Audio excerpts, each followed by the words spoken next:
Rebuilding Zion. Zechariah 6.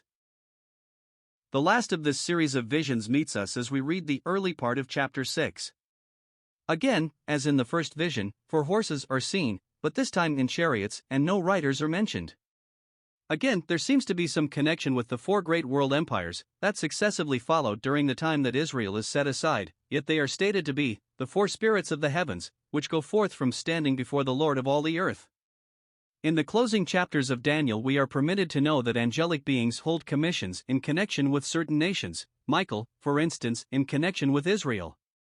It is an obscure theme, but it seems to be alluded to here, and Zechariah is given to know that there was at that time quietness in the north country, which would indicate that for some little time the Jews would be permitted to pursue their way in peace. We may be thankful that in our day, as in that day, the controlling hand of God is on and over the nations. The series of visions being finished, Zechariah is directed to perform a striking symbolic act in the presence of certain men of the captivity, who were then present.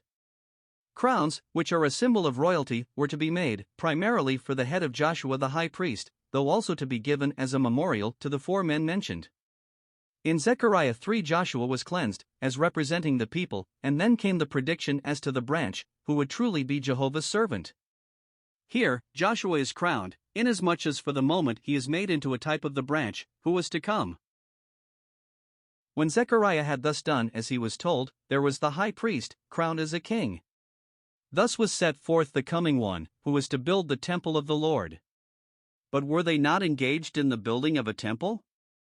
They were, but they were thus notified that all they were building was provisional and not the final thing, when its latter glory would exceed its first glory, as they had been told through Haggai.